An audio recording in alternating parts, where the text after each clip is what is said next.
Hello everyone, कैसे हो आप सब। एक बार पुनः स्वागत है आप सभी का हमारे अपने YouTube channel Shiv coaching classes पर। उम्मीद करते हैं दोस्तों आप सभी मस्त होंगे, बेहतर होंगे, आप सभी की पढ़ाई भी अच्छे से चल रही होगी। आज के इस वीडियो में हम देखेंगे class 11th biology NCERT chapter 14 के देखिए जितने भी मोस्ट इंपोर्टेंट एमसीक्यू यानी जितने भी महत्वपूर्ण वस्तुनिष्ठ प्रश्नोत्तर हैं वो हम आपको आज के इस वीडियो में पूरा का पूरा कवर कराने वाले हैं। चलिए सीधे वीडियो को स्टार्ट करते हैं। पहला प्रश्न है कि मछलियों में जो श्वसन होता है यानी मछलियों में जो रेस्पायरेशन होता है वो किस रचना के द्वारा होता है, अर्थात ऐसी कौन सी संरचना होती है फिशेस यानी कि मछलियों के अंदर जिनके द्वारा मछलियां श्वसन क्रिया करती हैं। तो इसका राइट आंसर हो जाएगा गिल्स यानी कि गलफड़े के द्वारा। अगला प्रश्न है कि मनुष्य में फेफड़े कहाँ स्थित होते हैं। वन ऑफ मोस्ट इंपोर्टेंट प्रश्न है दोस्तों कि मनुष्य में फेफड़े कहाँ स्थित होते हैं। तो हमेशा आपको याद रखना है कि फेफड़े कहाँ स्थित होते हैं, वक्ष गुहा में स्थित होते हैं। अगला प्रश्न है कि फेफड़े की संरचनात्मक व क्रियात्मक इकाई होती है। तो आपको याद रखना है कि फेफड़े की संरचनात्मक व क्रियात्मक इकाई किसे कहते हैं, कोपिका यानी कि ब्रोंकाई को कहते हैं। अगला प्रश्न है कि मनुष्य में जो श्वासोच्छ्वास की क्रिया होती है तो ये कितने बार प्रति मिनट होती है, अर्थात आपको ये बताना है कि मनुष्य में श्वासोच्छ्वास की दर कितनी होती है। तो इसका राइट आंसर हो जाएगा 16 से 20 बार प्रति मिनट, मतलब एक मिनट में 16 से 20 बार श्वासोच्छ्वास की क्रिया होती है किसी भी ह्यूमन के अंदर। अगला प्रश्न है कि मानव में जो फेफड़े होते हैं उनमें एल्वियोलाई की संख्या कितनी होती है तथा उनका क्षेत्रफल कितना होता है, ये आपको बताना है। तो देखिए एल्वियोलाई की यदि संख्या की बात करें तो 30 करोड़ होती है, वहीं यदि वर्ग किलोमीटर की बात करें तो 90 वर्ग किलोमीटर यानी 90 वर्ग किलोमीटर इनका एरिया यानी कि क्षेत्रफल होता है। अगला प्रश्न है कि आपको बताना है उस स्थान का नाम बताना है जहां श्वसन क्रिया में गैसों का आदान प्रदान होता है। तो ऐसी कौन सी रचना है या ऐसा कौन सा स्थान है जहां पर श्वसन क्रिया के दौरान गैसों का आदान प्रदान होता है। तो इसका राइट आंसर हो जाएगा फेफड़े यानी कि लंग्स में ही गैसों का आदान प्रदान होगा। अगला प्रश्न है कि उस प्राणी का नाम बताइए जिसमें रुधिर गैसों के आदान प्रदान में भाग नहीं लेता है। तो किसी ऐसे प्राणी का आपको नाम बताना है जिसमें रुधिर जो है गैसों के आदान प्रदान के समय भाग नहीं लेता है। तो इसका राइट आंसर हो जाएगा स्पंज और हाइड्रा। इनमें आपको बिल्कुल याद रखना है कि रुधिर किसी भी प्रकार से गैसों के आदान प्रदान में भाग नहीं लेते हैं।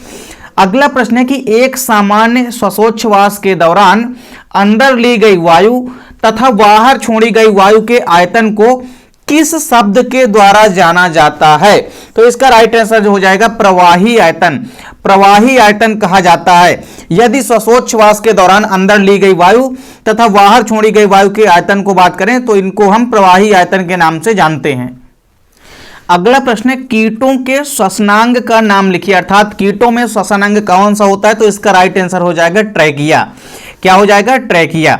अगला प्रश्न है कि हाइड्रा के शरीर के उस भाग का नाम लिखना है जो गैसों के आदान प्रदान में भाग लेता है। तो आपको याद रखना है कि जो हाइड्रा का सामान्य सतह होता है बॉडी का, तो बॉडी की सामान्य सतह से ही क्या होता है, गैसों का आदान प्रदान होता है। तो इसका राइट आंसर हो जाएगा शरीर की सामान्य सतह। अगला प्रश्न है जोंक तथा झींगों के श्वसनांगों के नाम लिखिए। तो जोंक तथा झींगों के श्वसनांगों के नाम आपको बताना। जोंक में आपको याद रखना है कि त्वचा के द्वारा श्वसन होता है, वही झींगा में आपको याद रखना है कि श्वास नाल रूपी संरचना पाई जाती है जिनके द्वारा इनमें श्वसन की क्रिया संपन्न होती है। अगला प्रश्न है कि शरीर में ऑक्सीजन की यदि कमी हो जाए तो उसके लिए किस शब्द का प्रयोग किया जाता है। तो इसका राइट आंसर हो जाएगा श्वासारोध। क्या कहा जाता है, श्वासारोध कहा जाता है। अगला प्रश्न है कि जो नेरिस होता है जो कि आपको देखने में एकदम एज लाइक एज अर्थवाम के समान आपको देखने को मिलता है, तो नेरिस में गैसीय आदान प्रदान कहाँ संपन्न होता है। तो नेरिस में त्वचा के द्वारा, बेसिकली जो उसकी पैरापोडिया होती है त्वचा की, उससे अधिक मात्रा में गैसों का आदान प्रदान होता है। अगला प्रश्न है कि मस्तिष्क के उस भाग का आपको नाम बताना है जो श्वासोच्छ्वास की क्रिया को नियंत्रित करता है। तो श्वासोच्छ्वास की क्रिया को कौन सा भाग नियंत्रित करता है, इसका राइट आंसर हो जाएगा मेडुला ऑब्लांगेंटा। तो मेडुला ऑब्लांगेंटा जो है यह मस्तिष्क का वह भाग होता है जो कि श्वासोच्छ्वास की क्रिया को नियंत्रित करता है। अगला प्रश्न है कि वक्षीय गुहा में फेफड़ों के मध्य का स्थान क्या कहलाता है। तो वक्षीय गुहा में फेफड़ों के जो मध्य का स्थान होता है वो मध्यावकाश कहलाता है। क्या कहलाता है, मध्यावकाश कहलाता है। अगला प्रश्न है कि कार्बन मोनोऑक्साइड तथा हीमोग्लोबिन के संयोजन से बने पदार्थ का नाम लिखिए। मतलब CO2 और जब हीमोग्लोबिन आपस में क्रिया करते हैं तो कौन सा पदार्थ बनता है? तो इसका राइट आंसर हो जाएगा कार्बोक्सी हीमोग्लोबिन का निर्माण होता है। तो राइट आंसर हो जाएगा कार्बोक्सी हीमोग्लोबिन। अगला प्रश्न है ऑक्सीजन का हीमोग्लोबिन के साथ संयोजन क्या कहलाता है? अभी इसके पहले आपने देखा कि CO2 का हीमोग्लोबिन के साथ संयोजन कार्बोक्सी हीमोग्लोबिन कहलाता है। वहीं ऑक्सीजन का हीमोग्लोबिन के साथ जब संयोजन होता है तो उसे हम क्या कहते हैं? ऑक्सीजनीकरण कहते हैं। क्या कहते हैं उसे? हम ऑक्सीजनीकरण कहते हैं। अगला प्रश्न है कि इकाई समय में श्वसन के दौरान ली गई ऑक्सीजन तथा छोड़ी गई CO2 का अनुपात क्या कहलाता है? तो इसे हम श्वसन भागफल कहते हैं। क्या कहते हैं? श्वसन भागफल कहते हैं। अगला प्रश्न है कि फेफड़ों में धूल के कणों का भक्षण करने वाले जो बृहद भक्षकाणु होते हैं वो क्या कहलाते हैं? तो इसका राइट आंसर हो जाएगा धूल कोशिका। धूल कोशिका ही आपको याद रखना है कि फेफड़ों में धूल के कणों का भक्षण करते हैं। अगला प्रश्न है कि लाल रुधिराणुओं में उपस्थित श्वसन वर्णक है। तो जो भी लाल रुधिर होता है उसमें कौन सा वर्णक उपस्थित होता है? तो आपको याद रखना है हीमोग्लोबिन। हीमोग्लोबिन की उपस्थिति के कारण ही जो ब्लड होता है उसका रंग क्या होता है? लाल होता है। अगला प्रश्न है कि सिगरेट पीने से कौन सा रोग होता है? तो इसका राइट आंसर हो जाएगा एम्फीसेमा। क्या हो जाएगा? एम्फीसेमा।